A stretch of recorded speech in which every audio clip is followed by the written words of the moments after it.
저는 그 선조의 조선이 아니고 지금 우리 대한민국은 완전히 그 정부가 붕괴됐던 그런 대한제국의 정부도 아닙니다.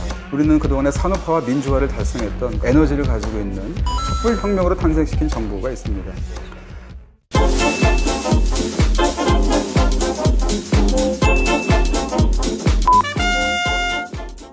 지금 현재 가장 뜨거운 것은 한국에서 일단 보이콧 재팬, 일본 제품 불매 운동입니다. 인터넷에서 시작된 이 작은 운동이 현재는 국민의 3분의 2가 참여할 의사를 내비치고 있고, 실제로 국내 일본 기업 매출이 50% 이상 감소하는 결과를 가져오고 있습니다. 이 한켠에서는 일본 불매 운동은 이걸 이제 비판하는 일부 정치 세력이나 또는 일본의 이제 좀 보수적인 언론들은 이렇게 하죠. 20세기 방식이다. 한 번도 성공한 적이 없는 운동이다. 하지만 특히 한국의 젊은이들이, 청년 세대가 이 불매운동에 굉장히 적극적으로 참여하고 있습니다.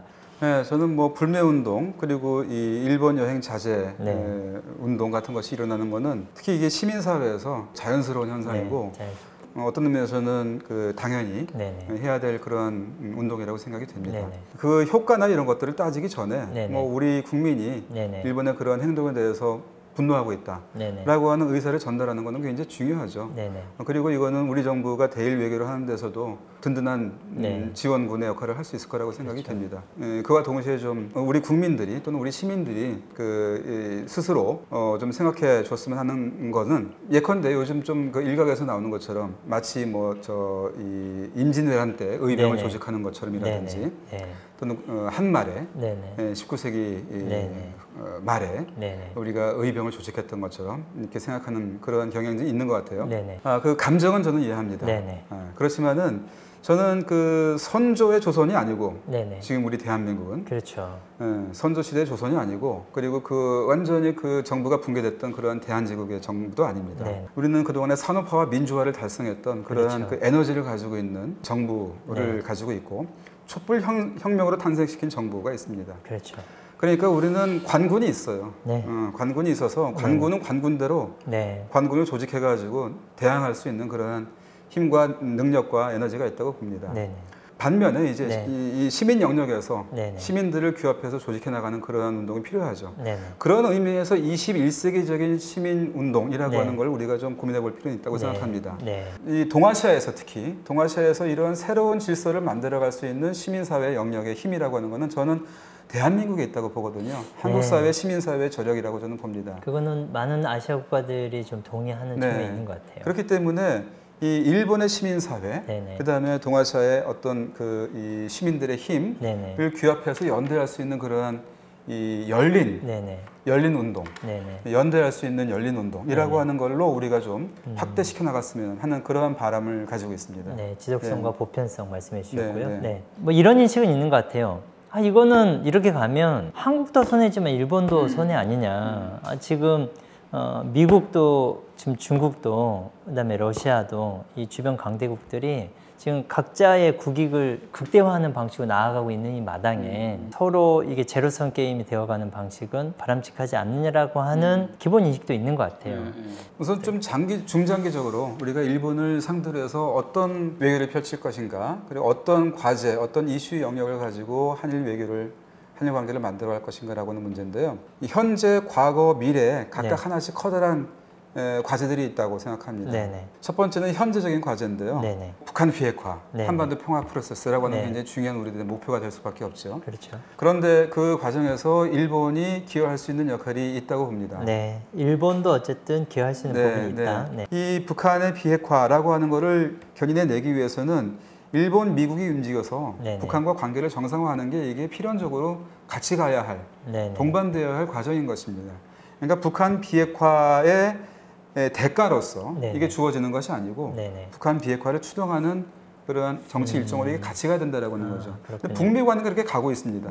근데 북일 관계는 아직 그렇게 못 가고 있는 게 현실이거든요. 거의 뭐 정지 상태라고 볼 수 있죠. 그러니까 저는 그런 의미에서 남북 관계에 노력하는 분들이 좀 고민할 거는, 남북 관계를 지렛대로 해가지고 일본을 압박한다라고 하는 방식으로 갈 것이 아니라 남북 관계를 지렛대로 해가지고 일본을 끌어들이는 방향으로 가야 되겠다라고 하는 생각이 들어요. 일본도 어쨌든 한반도 평화 프로세스에 어떻게든 기여하는 방식으로 그래서 종래 한일 관계가 이른바 한미일이라고 하는 안보 삼각형에서 벗어나서 네네. 남북일이라고 하는 새로운 평화 삼각형으로 가는데 네. 역할을 하는 그러한 한 변의 역할을 할 수 있도록 네. 한일 관계를 변화시켜 나가는 그런 노력이 네. 필요하겠다. 네.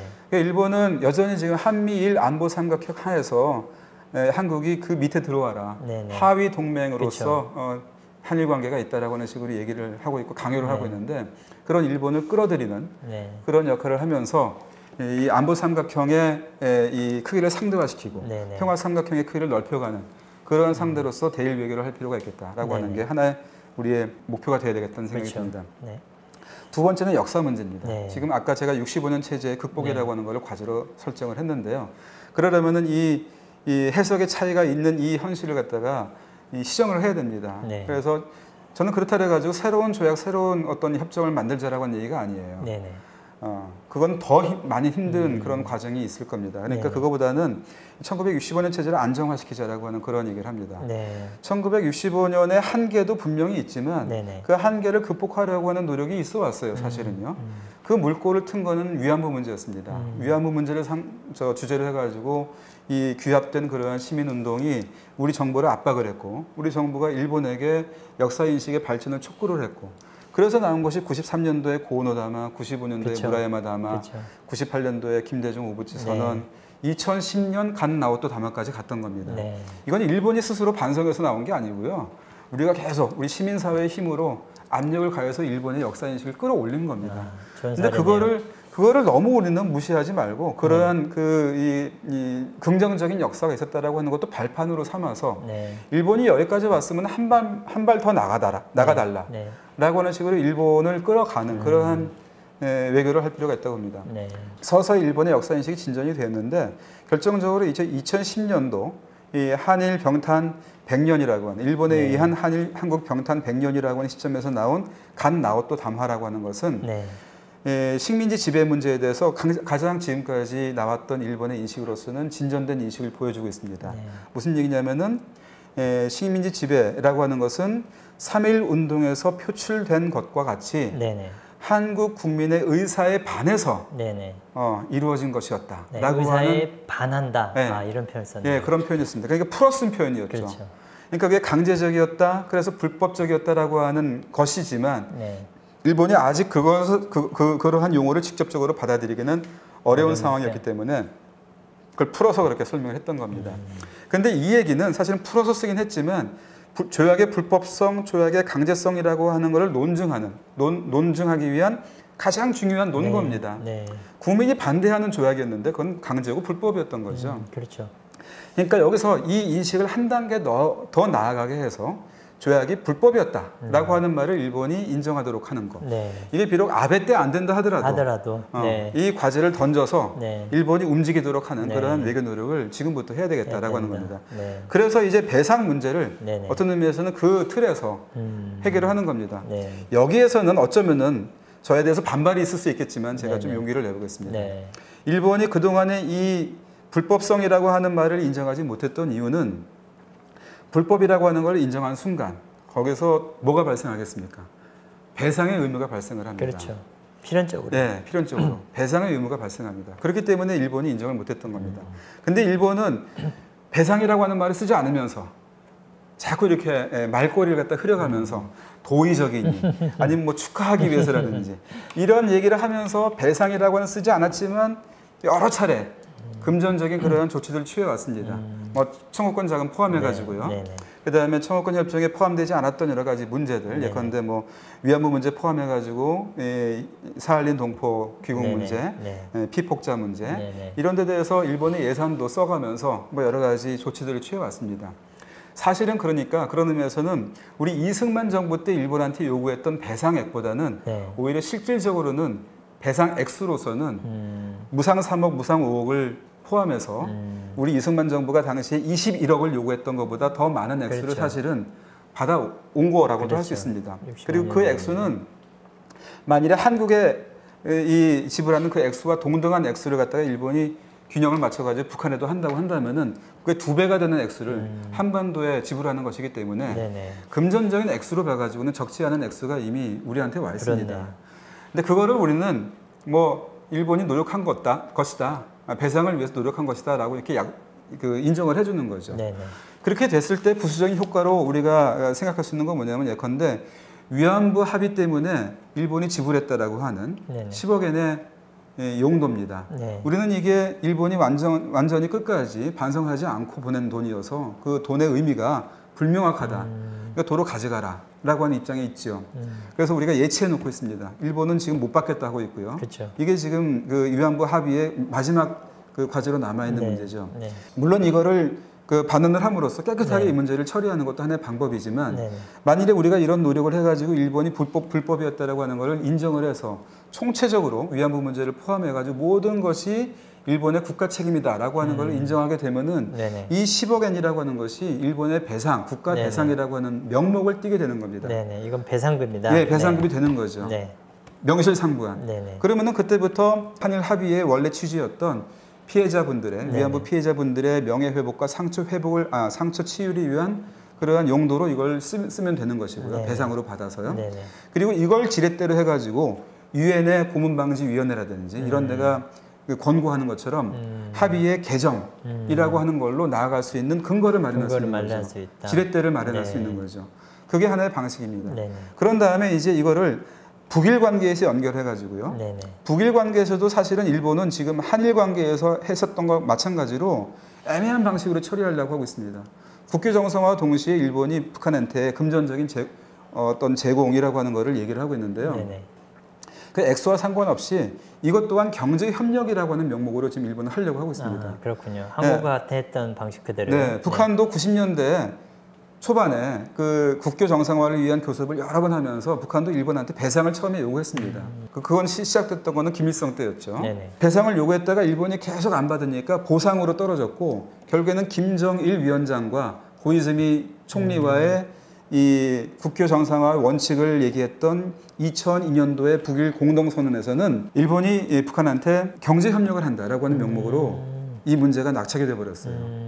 이것도 굉장히 큰 문제였거든요. 네네. 그러니까 가만 놔두면 이것도 경제 협력으로 갈 가능성이 있습니다. 그건 65년 체제의 북한판입니다. 네네. 그러니까 이거는 문제여서 우리가 먼저 일본과 이 문제를 먼저 이렇게 해결해 놓고 그러면은 이 방식을 일본도 북한한테 취할 수밖에 없기 때문에 그때 취하는 행동은 명실상부하게 배상으로 가게 되는 거겠죠. 네. 우리가 징검다리가 돼야 된다는 겁니다. 네. 그럼 또 간접적으로 우리도 북한이 만일에 일본으로부터 그런 배상의 명목으로 받으면은 우리가 받은 것 또한 실질적인 배상이 그때는 진짜 배상이라고 하는 명목이 만들어지는 것이겠죠. 네네. 그래서 이러한 3자 간에 네. 이걸 엮어가지고 남북 일 간의 3자 간의 새로운 역사 선언이라고 하는 걸로 네. 총괄해 나가면은 네. 한반도와 일본 간의 역사 문제가 네네. 식민지 지배 문제가 최종적으로 네. 해결되는 그러한 목표 지점이 될 것이다. 네. 이렇게 생각합니다. 네.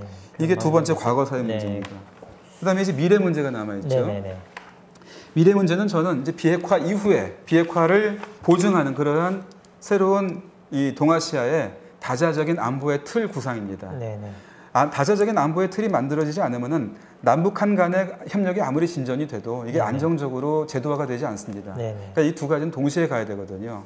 그러니까 이 남북한 간의 이러한 새로운 이 협력의 틀이라고 하는 걸 안정적인 어떤 제도화의 틀로 가져가기 위해서라도 동북아시아에서 새로운 다자적인 이 안보의 협력 기구가 만들어져야 되는데 그건 여기 유럽에서 봤던 것처럼 이게 사실은 쉬운 그렇죠. 그런 쉬운 일은 아닙니다. 네네.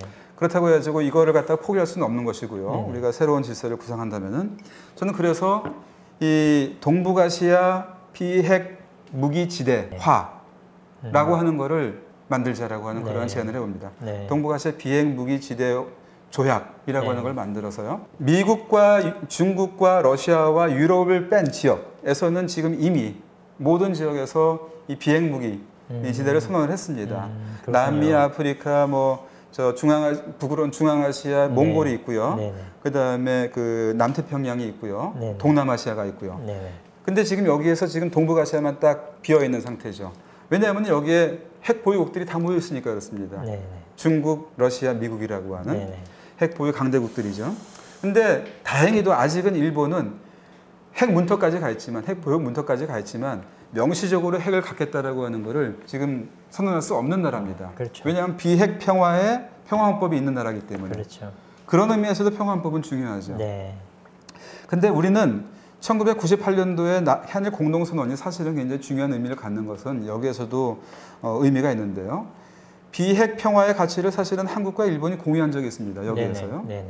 왜냐하면 일본의 평화주의적인 발전, 비핵 3원칙과 이 전수 방위를 원칙으로 하는 그러한 전후 일본 국가의 평화적인 발전을 김대중 대통령이 한국 국민의 대표로서 평가한다. 그랬습니다. 네네. 그러니까 비핵 평화의 가치를 우리는 공유한 겁니다. 한일 간에는. 네네. 그다음에 남북 간에는 작년도에 2018년도에 판문점 선언으로서 네네. 한반도의 비핵화라고 하는 거에 합의를 했습니다. 네네. 그러면은 남북과 한일이 비핵 평화의 가치를 지금 공유하고 있는 거죠. 네네. 그다음에 북일 사이에서도 사실은 제가 아까부터 말하자면 2002년도에 북일 공동선언에서 당시 이제 막 문제가 되기 시작했던 북한의 핵 문제를 네네. 국제법에 따라서 국제법을 준수하는 방식으로 해결한다라고 하는 원칙이 거기에 들어 있습니다. 네. 그 국제법에 따라 해결한다라고 하는 거는 핵 개발이라고 하는 걸 포기하고 비핵으로 간다라고 하는 내용이거든요.